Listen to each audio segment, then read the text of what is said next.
दोस्तों, महाभारत की कहानी युद्ध के बाद समाप्त नहीं होती है, बल्कि महाभारत की कहानी तो युद्ध के बाद शुरू होती है। माना जाता है कि वर्तमान युग महाभारत की ही देन है। महाभारत को हिंदू धर्म का 5वां वेद कहा जाता है। तो दोस्तों, आज के इस वीडियो में हम महाभारत के अनसुने रहस्य के बारे में बात करेंगे। तो चलिए जानते हैं महाभारत के 9 रहस्य के बारे में। तो आज सबसे पहले महाभारत का परिणाम की ही बात करते हैं। महाभारत युद्ध के परिणाम स्वरूप पांडव संख्या में कम होने के बावजूद जीत गए और कौरव संख्या में पांडवों से कहीं अधिक होने के बाद भी हार गए। इसका कारण उनके कर्म को माना गया, नीति और अनीति की राह पर चलने को माना गया, विधि के विधान के पक्ष और विपक्ष में होने को माना गया। पांडव युद्ध जीत गए और श्री कृष्ण ने पांडवों में सबसे बड़े भाई युधिष्ठिर का राज तिलक करा दिया। जिनका राज तिलक स्वयं भगवान के हाथों से हुआ हो, उनका विनाश कैसे हुआ? क्या हुआ जब हस्तिनापुर की राजगद्दी पांडवों के हाथों में आ गई? पांडवों ने हस्तिनापुर पर कब तक शासन किया? वे आखिर कैसे मर गए या वास्तव में उनकी हत्या कर दी गई? और सबसे महत्वपूर्ण बात, भगवान कृष्ण के साथ क्या हुआ था? ऐसे कई सवाल मन में उठते हैं। आइए जानते हैं। नंबर 1, राज तिलक और श्राप का संबंध। दोस्तों, कुरुक्षेत्र का युद्ध जीतने के बाद पांडवों को हस्तिनापुर का शासन मिला। युधिष्ठिर को हस्तिनापुर का महाराज बनाया गया, लेकिन दूसरी तरफ गांधारी एक दुखी, त्रस्त महिला के रूप में विलाप कर रही थी। अपने 100 पुत्रों की मृत्यु का शोक मना रही थी। जब युधिष्ठिर को सिंहासन सौंप दिया गया और श्री कृष्ण का हस्तिनापुर से विदाई लेने का समय आया, तब वह गांधारी के पास गए और गांधारी ने श्री कृष्ण को उनके वंश का अंत हो जाने का श्राप दिया। नंबर 2, पांडवों का राजकाज। जानकारी के अनुसार महाभारत के बाद हस्तिनापुर पर पांडवों ने 36 वर्षों तक शासन किया। इस बीच गांधारी श्राप अपना असर दिखाने लगा और श्री कृष्ण की नगरी द्वारका में एक अशुभ घटना घटी।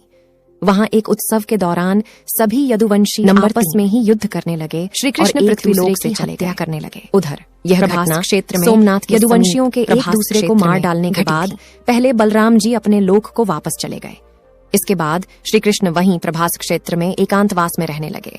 एक दिन वह ध्यानावस्था में एक वृक्ष के नीचे बैठे थे। तभी जरा नाम के एक शिकारी ने गलती से उनके पैर में तीर मार दिया और श्री कृष्ण ने वह मानव देह त्याग दी। भगवान कृष्ण के बैकुंठ लौट जाने के बाद देव ऋषि वेदव्यास ने अर्जुन को बताया कि श्री कृष्ण और उनके भाइयों का जीवन समाप्त हो गया है। नंबर 4, गांधारी के 99 पुत्र थे। तो कौरव 100 कैसे कहलाए आप जानते हैं? कौरव 100 भाई थे, लेकिन गांधारी ने धृतराष्ट्र के केवल 99 पुत्र और एक पुत्री को जन्म दिया और कौरवों की इकलौती बहन का नाम दुशाला था, जबकि कौरवों का एक भाई युयुत्सु एक दासी का पुत्र था। और इस प्रकार कौरव युयुत्सु और दुशाला के साथ 100 भाई और एक बहन थी। युयुत्सु ने महाभारत का युद्ध पांडवों की ओर से युद्ध किया था और युयुत्सु ने ही दूध के खेल में द्रौपदी का अपमान करने से और वस्त्र करने से रोकने के लिए बहुत प्रयास किया था। नंबर 5, फिर हुई कलयुग की शुरुआत। जानकारी के अनुसार श्री कृष्ण जी जिस दिन बैकुंठ को लौटे, उसी रात को 12 बजे से कलयुग का प्रारंभ हो गया। वेद व्यास जी से श्री कृष्ण के प्राण की सूचना मिलने पर युधिष्ठिर अपने प्रपौत्र परीक्षित का राज तिलक करते हैं। फिर अपने सभी भाइयों और द्रौपदी के साथ हिमालय की ओर चले जाते हैं। महाभारत के अनुसार हिमालय से वह स्वर्ग चले जाते हैं और इस यात्रा में एक कुत्ते के रूप में आए यमदेव उनका मार्गदर्शन करते हैं। नंबर 6, इस यात्रा का परिणाम, जैसे जैसे सभी पांडव हिमालय पर ऊपर की तरफ चढ़ते हैं, वे एक एक करके गिरने लगते हैं और उनकी आत्मा उनका शरीर त्यागने लगती है। यह क्रम द्रौपदी के साथ शुरू होता है और भीम की मृत्यु पर समाप्त होता है। उनकी मृत्यु के कारण उनकी इच्छाओं, अक्षमों और उनके गर्व के कारण होने वाली परेशानियों के साथ हैं। केवल युधिष्ठिर ही थे जिन्होंने किसी भी चीज पर गर्व नहीं किया। इस कारण केवल वही जीवित रूप में हिमालय के ऊपर स्वर्ग के प्रवेश द्वार पर पहुंच पाते हैं। नंबर 7, स्वर्ग और घटनाएं। स्वर्ग के प्रवेश द्वार पर भगवान यम कुत्ते के रूप को त्याग कर अपने असली रूप में आते हैं और युधिष्ठिर को स्वर्ग में प्रवेश करने देने से पहले उन्हें नरक में ले जाते हैं। नरक में युधिष्ठिर अपने भाइयों और द्रौपदी को अपने पाप स्वीकार करते हुए देखते हैं तो उन्हें उनके पापों से मुक्ति दिलाते हैं। इसके बाद भगवान इंद्र युधिष्ठिर को स्वर्ग ले जाते हैं और उनसे वादा करते हैं कि उनके भाई और द्रौपदी भी जल्द स्वर्ग में स्थान ले लेंगे। नंबर 8, क्या सच में महर्षि वेद व्यास महाभारत के लेखक हैं? दोस्तों, अब मैं आपसे एक सवाल पूछता हूं कि महाभारत की किताब किसने लिखी थी? मुझे पता है कि आपका जवाब होगा कि महर्षि वेद व्यास ने, लेकिन मैं आपको बता दूं कि यह एक अधूरा सच है। अब आप पूछेंगे क्यों? तो मैं आपको बता दूं कि महर्षि वेद व्यास ने महाभारत की कथा को सिर्फ बोला था, जबकि महाभारत का लेखन महादेव और पार्वती के पुत्र गणपति ने किया था। मित्रों, वेद व्यास कोई नाम नहीं है, बल्कि एक उपाधि है जो वेदों के ज्ञान रखने वाले लोगों को दी गई थी। कृष्ण द्वैपायन से पहले 27 वेद व्यास हो चुके हैं, जबकि वे स्वयं 28वें वेद व्यास थे, इसलिए उनका नाम कृष्ण द्वैपायन था। वो महाभारत में घटनाओं के साक्षी रहे हैं, क्योंकि हस्तिनापुर की तमाम घटनाओं की सूचना उन्हीं तक पहुंचती थी और वह उन घटनाओं पर अपनी सलाह भी देते थे जब भी संघर्ष और संकट की स्थिति होती। माता सत्यवती उनके साथ चर्चा करने के लिए उनके आश्रम पहुंच जाती, तो कभी हस्तिनापुर के राजभवन में उन्हें आमंत्रित करती।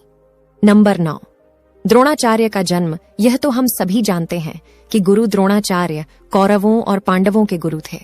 गुरु द्रोण महर्षि भारद्वाज के पुत्र थे। महर्षि भारद्वाज एक महान वैज्ञानिक, चिकित्सक, वेदा और बहुत बड़े विद्वान थे। एक समय की बात है कि महर्षि भारद्वाज अपनी दिनचर्या के अनुसार गंगा नदी में स्नान करने के लिए जा रहे थे। उसी समय एक अप्सरा केवल एक पारदर्शी वस्त्र पहने हुए गंगा जी में स्नान कर रही थी। इतनी सुंदर और कामनी अप्सरा को देखकर महर्षि भारद्वाज उत्तेजित हो गए और उनका अवांछित वीर्यपात हो गया।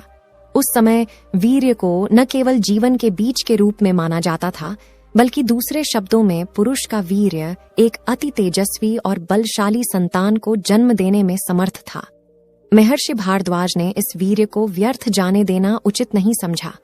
उन्होंने उस वीर्य को एक पत्ते के धोने में रखा, जिससे एक पुत्र जन्म द्रोण यानी दोनों से उत्पन्न होने के कारण उनका नाम द्रोणाचार्य पड्डा था। तो मित्रों, हम यह कह सकते हैं कि गुरु द्रोणाचार्य पहले टेस्ट ट्यूब बेबी थे, जिसे साइंटिस्ट अपनी बहुत बड़ी उपलब्धि मानते हैं। दोस्तों, ये तो हुए 9 रहस्य, लेकिन इसके अलावा महाभारत में और भी कहानियां पाई जाती है। आइए उनके बारे में भी जान लेते हैं। आखिर क्या है अश्वत्थामा के आज तक जिंदा होने के पीछे की असली वजह? मित्रों, इसके पीछे एक बहुत बड़ी वजह है। बहुत से लोगों को लगता है कि अश्वत्थामा को अभी भी जीवित मानना एक अंधविश्वास है, क्योंकि अगर कोई व्यक्ति 5000 साल पहले पैदा हुआ था तो वह आज तक जिंदा कैसे हो सकता है? मित्रों, इस तरह के तर्क वही व्यक्ति कर सकता है जिसे ईश्वर पर या उनकी वाणी पर विश्वास नहीं है। अश्वत्थामा के आज तक जीवित रहने का रहस्य है क्योंकि भगवान श्री कृष्ण ने उन्हें महाभारत के युद्ध में युगों तक भटकने का श्राप दिया था और अश्वत्थामा के जीवित रहने का उद्देश्य यह है कि जब कलयुग के अंत में भगवान कल की अवतार लेंगे, तब अश्वत्थामा धर्म की स्थापना में उनका साथ देंगे। अश्वत्थामा युगों से भगवान कल्कि की प्रतीक्षा कर रहे हैं। अश्वत्थामा के अलावा 6 महापुरुष और है जो कलयुग के अंत में धर्म की स्थापना में भगवान कल्कि के साथ होंगे, अर्थात वे इस कलयुग में सतयुग, त्रेतायुग, द्वापर युग से अब तक जीवित है और वे सभी 8 सिद्धियों से और दैवीय शक्तियां से संपन्न हैं। लेकिन यह महान दिव्य पुरुष किसी नियम या वचन से बंधे हैं और हम मनुष्यों की तरह वह भी आज इस कलयुग में रह रहे हैं। भगवान विष्णु के कल की अवतार द्वारा मोक्ष प्राप्त करने की प्रतीक्षा कर रहे हैं। महाभारत में परमाणु बम, महाभारत के समय में भी परमाणु बम होते थे, तब शायद उन्हें ब्रह्मास्त्र के नाम से जाना जाता था। जब मोहनजोदड़ो की खुदाई की गई थी तो उसमें कुछ कंकाल मिले थे जिनमें विकिरण का प्रभाव था। अब सवाल यह उठता है कि क्या ब्रह्मास्त्र, जो उस समय इतना विस्फोटक था, वहीं परमाणु बम था?